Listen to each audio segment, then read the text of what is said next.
The one I see the most is a long, strikingly thin face and big black eyes. I've got to know my father, who is a Palladian from a planet in the star system called Treasuous. There are millions of wanderers or extraterrestrial souls living on Earth who don't know that they are extraterrestrial souls. Then I saw a fourth one, and it started to land.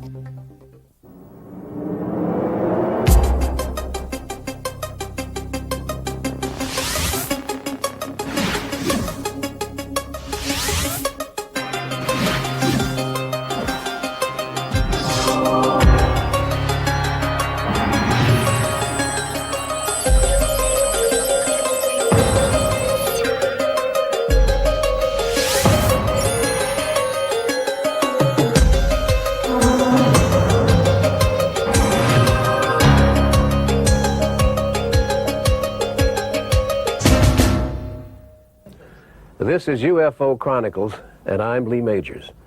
Since the dawn of time, we have looked to the heavens and asked the question, are we alone? In the next hour, we'll look into a variety of stories, mostly from everyday people who claim to have experienced a UFO sighting, to have had a UFO encounter, or even an alien abduction. It's perhaps fitting that we start with a first-hand account of alien abduction from a man who claims to have been abducted a number of times, a man who has recounted his experiences in his best-selling books. On December the 26th, 1985, in the middle of the night, I found myself waking up in the presence of some extremely strange figures with huge, dark eyes, and I could not get out of the nightmare. Ultimately, I was forced to conclude something unknown had happened. I had been in the presence of the unknown on that night. This was the first in a series of encounters with what Whitley Strieber describes as undeniably real, fierce, and quite amazing creatures who are visiting Earth. Taken out of his cabin and into a wooded area, Strieber claims these humanoids took him to the interior of a UFO. I woke up in a little round, rather messy room that was stuffy and full of these very rapidly moving apparitions, I would call them. And with an automatic voice that kept repeating, "What can we do to help you stop screaming?" I remember something being fired into the side of my head that made a flash in my eyes and left an injury that I felt later, a red swollen place on my temple. And it hurt. It hurt like, it was achy. Like it was sore. I said, "You have no right," at one point, and they said, "We do have a right." Strieber describes his emotion during the situation as horrifying, an unbelievable terror he had never experienced before in his life. Subsequent to the experience, I was equally frightened because I thought that I had some sort of disease that had caused a spectacularly vivid hallucination. Strieber eventually underwent a series of psychological and neurological tests, and even a polygraph examination. It was concluded that there was nothing wrong with him, physically or mentally, and he passed the polygraph. Other encounters followed. He became less frightened of them over the years, and eventually came to think of these experiences as fascinating adventures, a chance to see a completely different spectrum of human understanding, and even beyond that. It's fascinating. I realized after the first 3 or 4 years that no matter how startling it got, that I obviously was not being hurt. So I started to relax and enjoy it because, boy, I mean, what a trip. It's a fabulous trip. Aliens themselves, he says, vary from the bizarre-looking to ones who seem to be quite human in everything, except for their personal effect and demeanor. The one I see the most is a long, strikingly thin face and big black eyes, and stares into you with those eyes, and it feels like a hurricane blowing into your soul when it happens. It's a very powerful experience. The impression most of us have of aliens are those of a higher intelligence. Could it be these beings have as much to learn as we do? My observation of them is that they don't have higher intelligence than we do. I've seen them make plenty of mistakes. I've seen them get confused. I do think that they have a level of mind that we don't have. I think that they can see beyond time and that they can manipulate their relationship to physical reality differently from the way we can. Strieber received thousands of letters from people all over the world. The startling fact is that the detailed descriptions of their encounters with aliens were similar. I'm sure that every night and day all over the world this is happening to more and more people. Physical evidence of these visits from the aliens come in the form of markings on their bodies. I have a little shadow in my finger, which came there when I was about age 9. I have only the dimmest memories of a very violent and noisy experience in which it happened. In a culture of denial, where anything outside the human understanding is dismissed as abnormal or improbable, Strieber's claims are viewed with skepticism. I think that skepticism is healthy. I don't think that it's appropriate to say a thing is true or untrue. Strieber claims that at this moment, there are about 2 to 2.5 million people in this country who've had face-to-face encounters. It's a hard pill for some of these skeptics to swallow. In 1963, Carl Sagan wrote an essay saying that we'd probably be visited by aliens on the average of every 10,000 years. So why not now? It doesn't seem at all improbable to me. I don't know what the big, all the screaming about it can't be possibly true, it can't be true is. It's very strange. Why wouldn't it be true? The universe is such a huge place. One question remains. Why don't these aliens make a public appearance?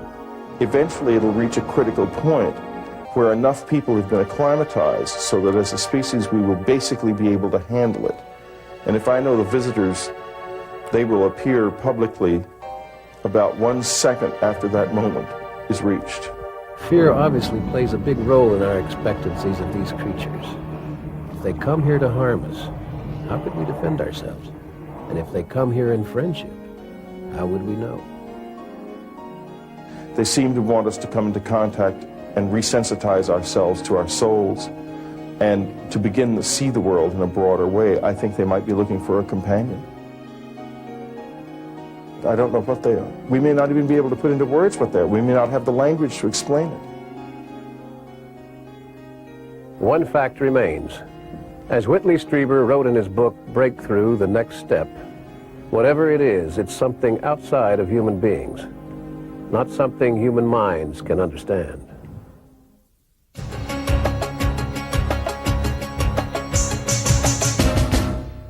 Whitley Strieber is not alone in his alien encounter. As we delve into the UFO Chronicles, we hope to shed more light upon the subject. In fact, many people not only say extraterrestrials exist, but they say they've actually had personal contact with them. For these people, the experience of being abducted has often left them terrified. Look through any bookstore and you'll find a variety of books containing detailed accounts of abductions and apparent human research by aliens. Often they're written by psychologists, PhDs, and MDs. Often reports were elicited from patients during hypnosis. Many give detailed descriptions of their abductors. Some have made intricate sketches from their memories, and some abductees even maintain that they were impregnated and gave birth to hybrid offspring on subsequent abductions. But just imagine, if you had such an experience, who would you tell? And would they believe you? Psychologists say most abductees would be reluctant to go public with their bizarre stories. And for these reasons, those who have come forward may only be the tip of the iceberg. We were contacted by a young lady from Montana who agreed to tell her story with the stipulation that we not show her face or divulge her name on television. Here's her extraordinary account. The reason I've decided to tell this now is because I want other people who have had similar experiences to know that they're not alone. They're not crazy. I was going to school in Missoula, and it was spring break, so I was headed home to see my folks. The sun was going down when I hit the cutoff to 191.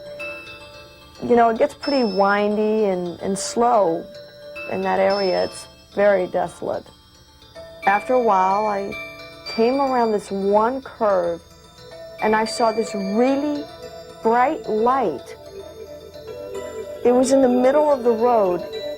It was so blinding. At first I thought it was the spotlight from like a police car. But then I realized that it was too high off the ground to be coming from a car. So I put my foot on the brake, but it didn't do anything. I just kept going. The motor ran like my foot was still on the gas. But then the truck slowed down and stopped. Right in front of that light. I was so scared. I had absolutely no control over my body. As much as I didn't want to go, I opened the car door and I started walking towards the light. All of a sudden I went out and everything was dark all around me. But it was like I could make out this ramp. And then all of a sudden this door went up. I couldn't see what the door was in. My eyes were fixed on the opening. I started walking in. It was like my body just took me in. Then I don't know what happened. I guess I must have blacked out because one minute I'm walking and the next minute I woke up on this table, like a medical table. All these medical instruments were poking at me and I could hear this whirring sound, like a dentist drill, but not quite that loud. I couldn't feel any pain when they touched me. I couldn't feel anything at all, really. I just felt like my body was made of lead. I couldn't move. Even my fingers, I wanted to see who was doing this to me, but my eyes wouldn't move. I was totally paralyzed. I don't even know how long I was lying there. It seemed like time was different. And then, I guess I must have blacked out again. The next thing I remember, I was back in my truck. The motor was still running and the bright light was gone. My head hurt. It ached, but I got back on the road, feeling very confused. I looked at my watch. It was 1 a.m. I'd expected to be home by 10. I finally made it home. I went in and looked in the mirror. I couldn't see any marks on my body, but I knew I didn't dream this. Then I looked at my head. Right inside the hairline, there was this little mark. It's never gone away, and it's been a year now. For a long time, I didn't tell anyone about this. Graduated now, and I have a good job. People would think I'm crazy, but I know this really happened. If it were only one person, it would be harder to believe. But when you compare all the various accounts and see the similarities from one to another, perhaps it could start to make even you a believer.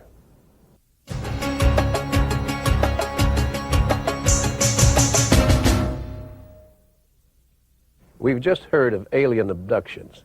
Many victims recount stories of medical experiments performed by aliens, while others claim to have been impregnated by these visitors. Now we hear from people alleging to be the offspring of such encounters. It can be a traumatic experience to meet your biological parents if you've been adopted. But what if your father is an alien? This is the story Eddie Page told us. I am a genetic experiment that has evolved for the last 40 plus years. People I've come to know are from a star system called the Pleiades. I am one of their children, and I am one of many children. I want people to know that I am not the only one, because I have 7 sisters who are identical to me. I am a sister of the seven sisters of Eddie Page, the hybrid alien. I don't like the word alien. I like to call us celestial beings. From the period of 1953 to 1955, with the knowledge that the United States government received from these beings from the Pleiades, there was genetic experiments allowed for certain technology exchange. under the understanding that this technology would be used for the benefit of all mankind. There was a list given to the United States government of the women that was selected at random to participate in these genetic experiments. My mother happened to be one of them participants. My mother wasn't supposed to have children.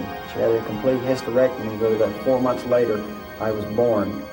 When we were born, we were sent back out west, we've been told, to a base, a military-sponsored base, where these children were analyzed and kept in isolation, and then the government selected government-sponsored families to raise these kids as humans.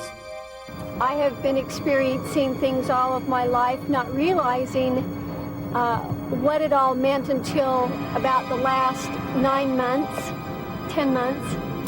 And as a child, I was experiencing beings in my bedroom. What was your first encounter like?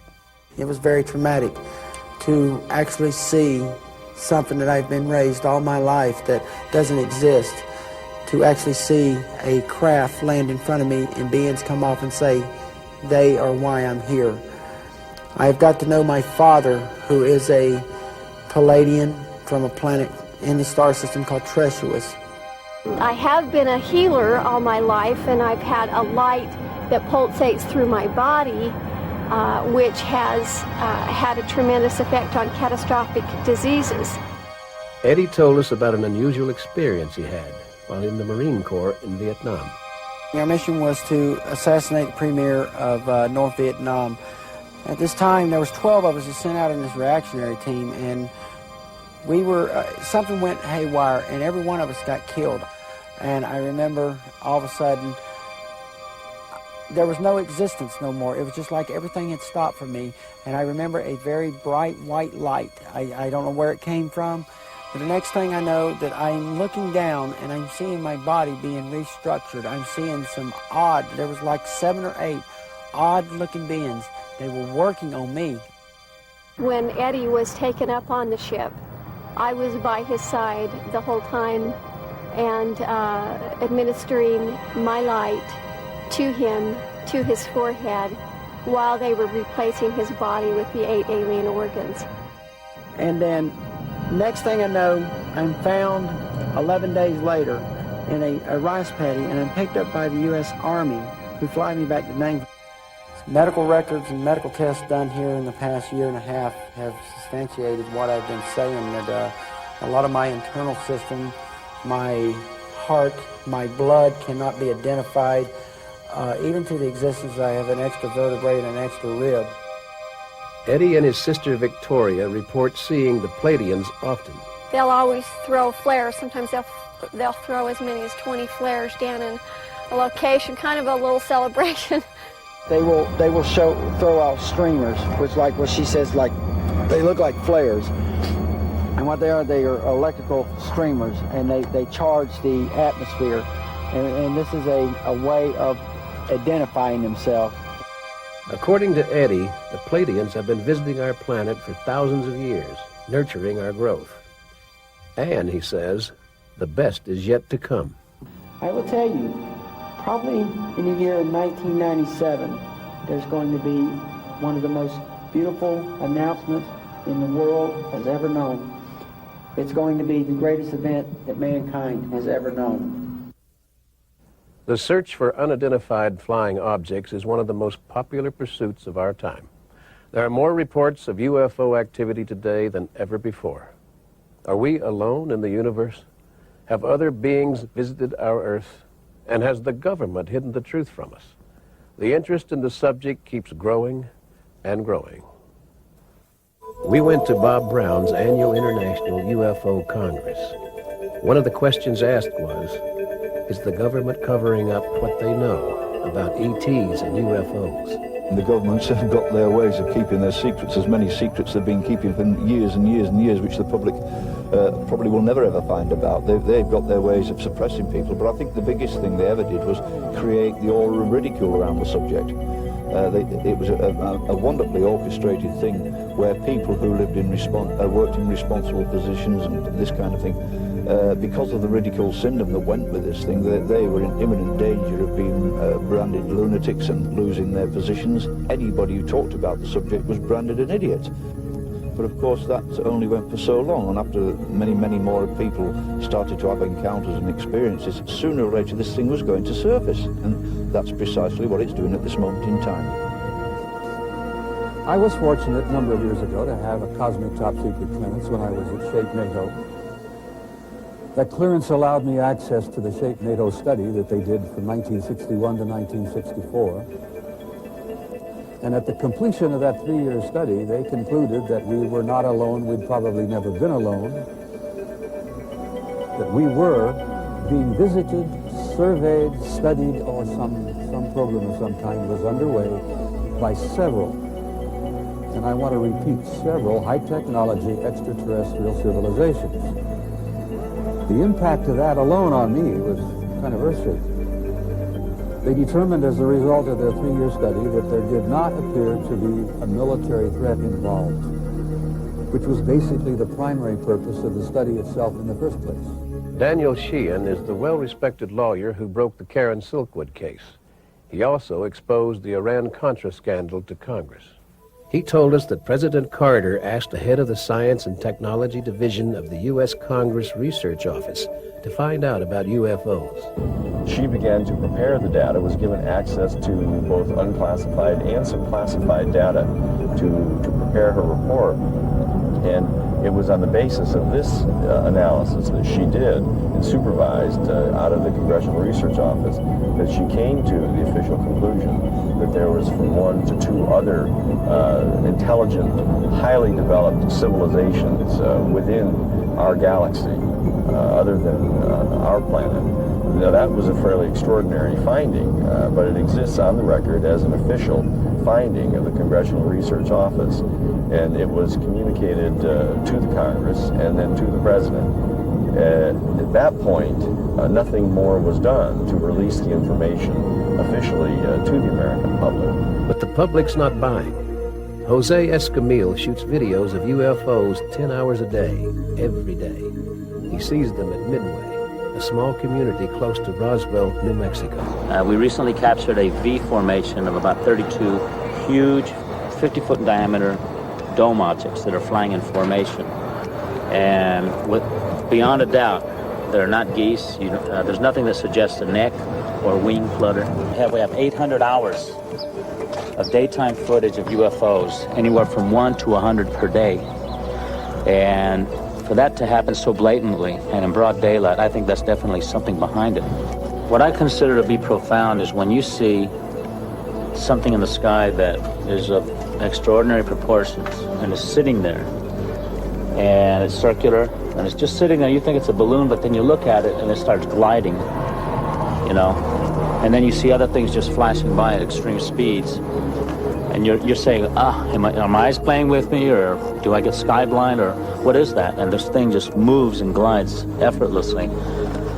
And then when you go back and see it on tape and you go freeze frame and you see hundreds of other objects around that you didn't see with the naked eye, that's very profound to me.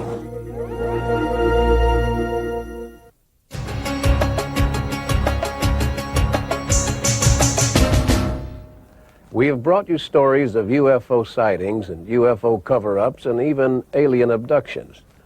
Now we've uncovered an even more bizarre twist to the category. It seems there are a group of people numbering in the thousands who claim to be from other worlds, but for the time being reside on this planet. It certainly raises the question that decades ago was simply a joke. Could your neighbor be an alien? I wrote this book basically for 2 reasons. The first is that there are millions of wanderers or extraterrestrial souls living on Earth who don't know that they are extraterrestrial souls. They felt different all their lives, and they couldn't make sense of it. And the second reason is that the UFO phenomenon, as we see it shown in the media today, is generally slanted towards fear. ET souls are souls that are not native to Earth. Generally, they are hundreds of thousands or millions of years older than consciousness on Earth. So These souls choose to come to Earth for one or many lifetimes, ultimately to be of service, which means to offer what they can through their higher consciousness, generally means love and wisdom and kindness. The main group, however, of extraterrestrials are wanderers, and in my opinion, there are 70 to 100 million extraterrestrial souls living on Earth now, majority of whom don't know it. Besides wanderers, there are walk-ins. We talked with Aria, a woman who calls herself a walk-in. A walk-in is a being that had a soul exchange with a person born here on Earth. In this particular instance, Catherine, the former self, was on a vacation in the high Austrian Alps, which is an incredibly high and pure region. While there on a vacation, she had a death experience where the physiological body became dead, if you will, though death is, again, a perception. But the body was clinically dead for 27 minutes. It was in that time that her soul was led out by her guides and angels as my soul transferred into the body, again being sent directly by the Lord God Most High to serve humankind. Our soul emanates from the Pleiades, which is the Seven Sisters star region in the constellation of Taurus.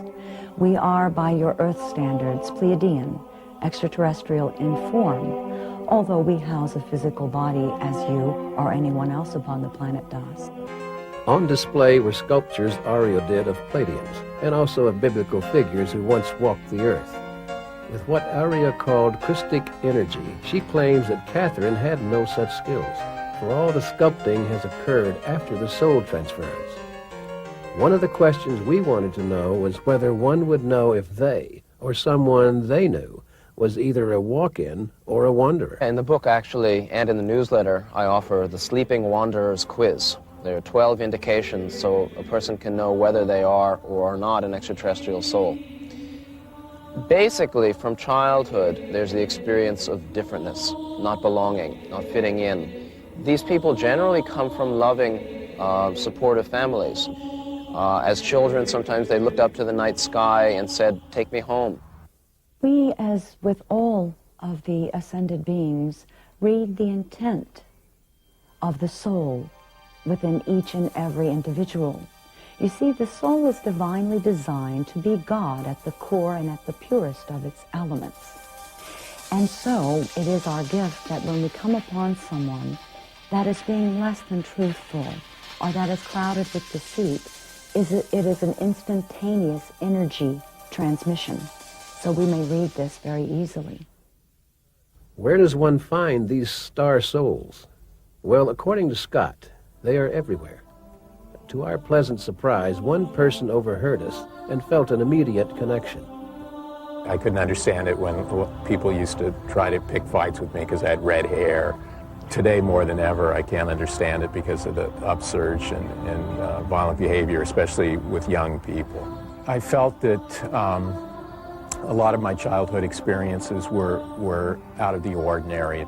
I used to hear what they call astral music. When I'd wake up on a Saturday morning, I would hear like distant trumpets and voices and things like that.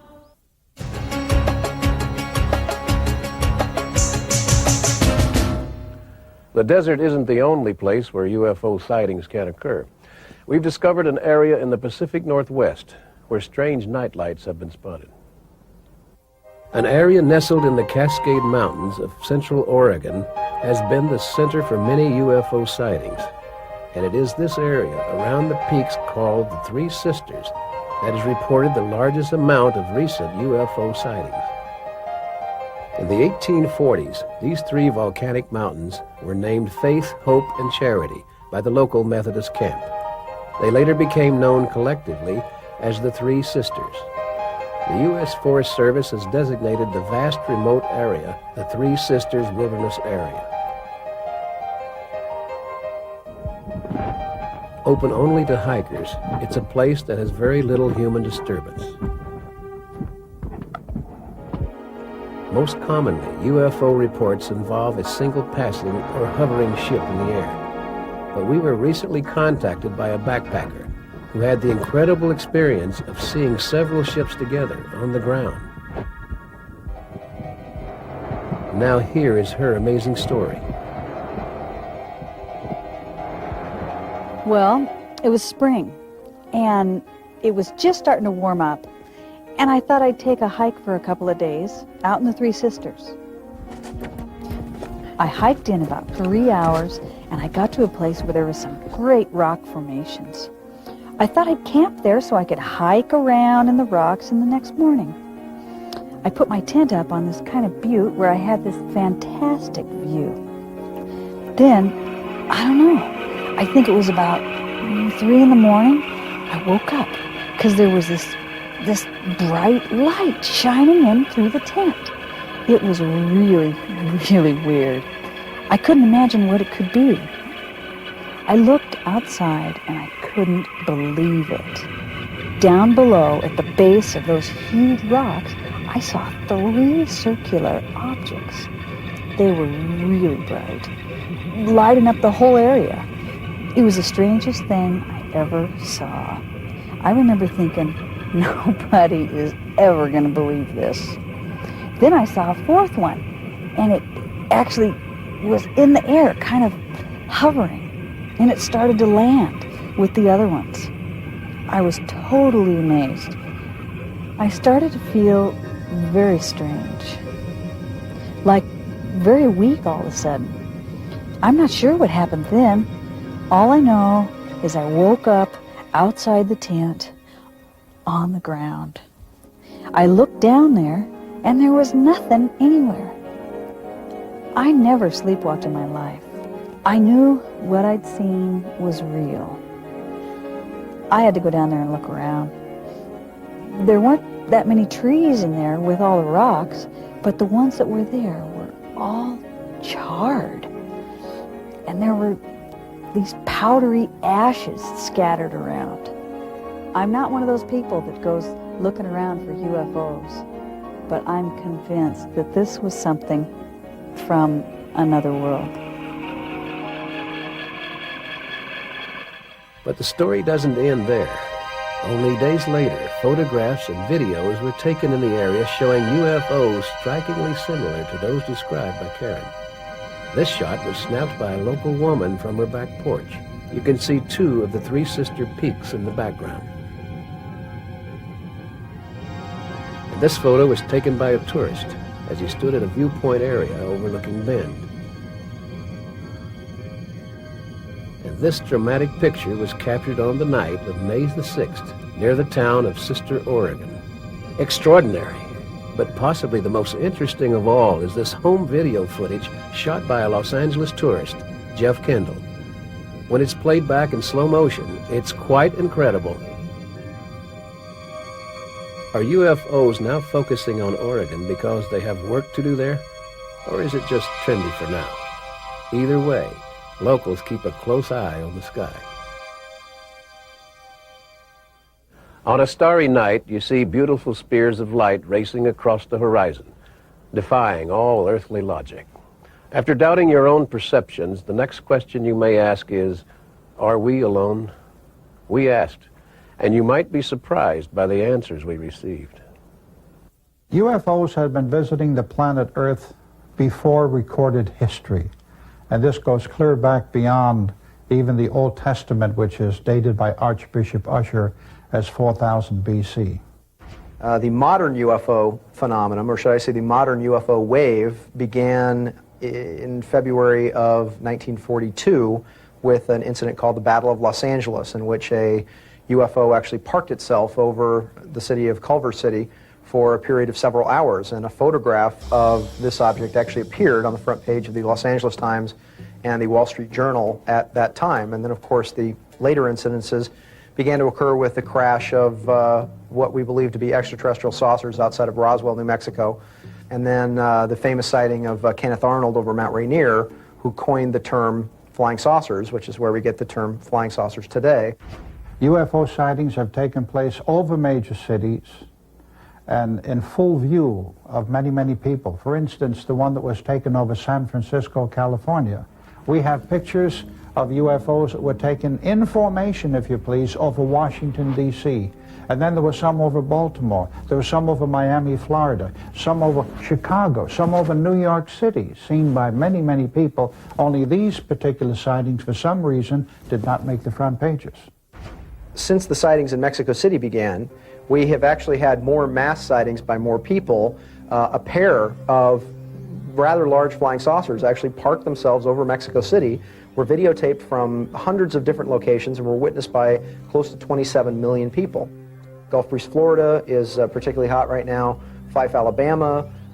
There are areas in Wisconsin which are very, very rife with activity. Just recently in the media, there have been places in Michigan, along the lakes there, along Lake Michigan, on the eastern shore of Lake Michigan, in which there's been a mass amount of activity. For many years, there was activity at a place called Area 51, which I personally had blown the lid off of and investigated, and I believe a lot of that was military activity, and I believe it was moved in the early part of 1994. One of the hot spots on the desert as far as UFO communication and landings and sightings are concerned seemed to be the high desert area in Giant Rock right near Yucca Valley. That seems to be a place where people congregate by the hundreds, and they do see some strange things out there. Another place is on the edge, which is called the Mailbox area of Area 51, not too far from Las Vegas, Nevada. You will see things in the sky that defy human imagination.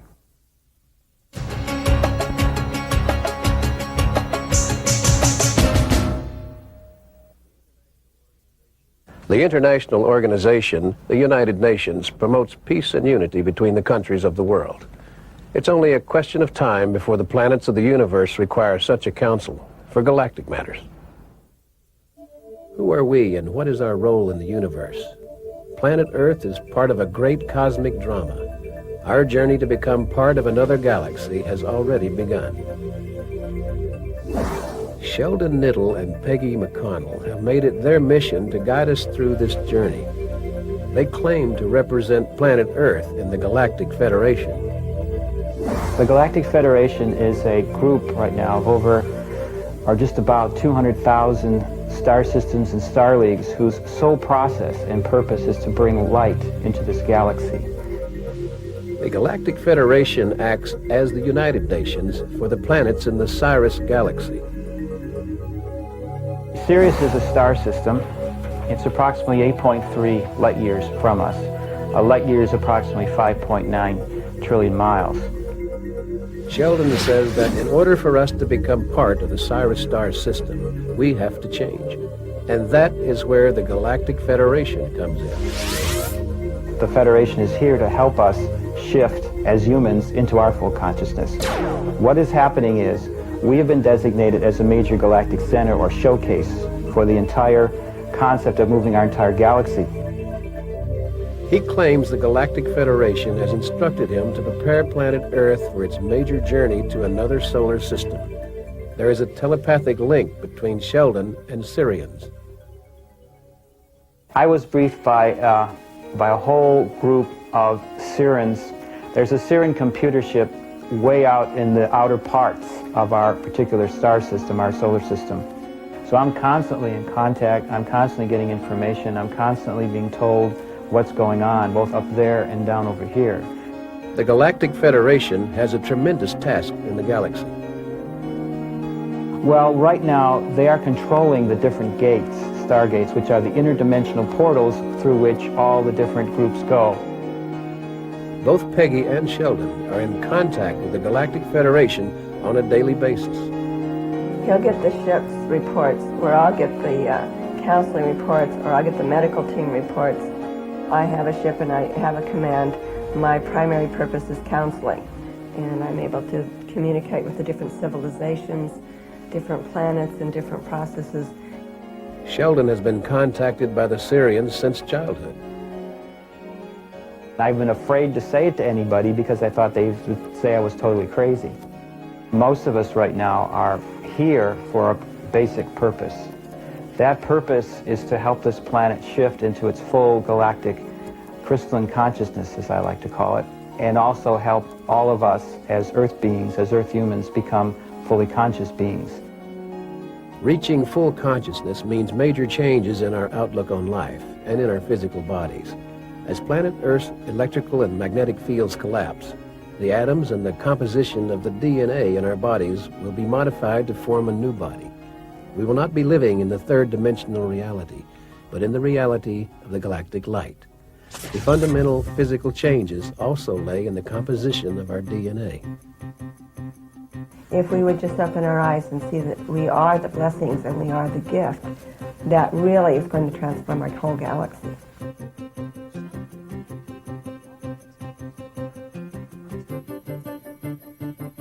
Because we are being shifted spiritually, mentally, emotionally, and most importantly, physically as well.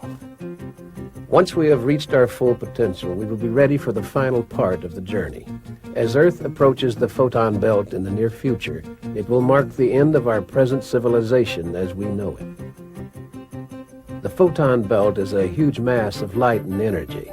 It will be responsible for moving our solar system into a higher dimension, the fifth dimension. Our planet will move to a new position in space, closer to the Sirius star system. Then we will be in a wholly new set of spatial relationships. Once our planet is shifted to the new position in space, we will become part of the Sirius star system. The Sirius galaxy is said to be a number of civilizations together, most of them looking like us in their physical appearances. Some are smaller, some are bigger, some are almost transparent, some are even more humanoid looking, if that's possible, than we are. They have all different skin colors. They are basically our ancestors. They're also, as part of this entire civilization of the Galactic Federation, non-human groups such as amphiboids, you might call them like salamander or frog-type peoples, reptoid peoples. Sheldon told me that one Sirian council, Washta, has guided him through his life. Washta is a person I've been very close to since I was a little boy. I've seen more and more that the message that he gave me and is continuing to give me is a message of great, incredible love and hope for our planet. Sheldon feels that it will be easy to convince people of this incredible change because it has already started. They feel deep in here in their heart that it's true because they feel that experience inside themselves as well. And this whole new reality is our full conscious planet, our full conscious galactic civilization, and the final intermixing and contact with the whole process of our space brothers and sisters and ourselves coming together again. They say we will play an important role in the Sirian galaxy. Because we're going to be the teachers the next round. And so it's very exciting to see, even in the Bible it says that the last shall be first. Well, we're the last planet to go conscious in the solar system, but the next round of our solar system will be the teachers to teach these other planets how to use free will, how to be loving, and how to be compassionate. If the Galactic Federation is right, the planets of the entire galaxy will be reuniting again for the first time in billions and billions of years.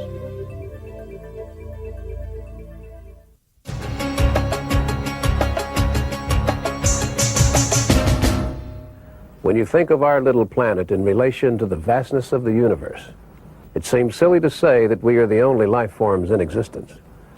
If we could agree that life in other galaxies, other solar systems, and on other planets is a probability, then it would make sense that they would be interested in space exploration just the way we are. Something to think about. I'm Lee Majors, and thank you for joining us.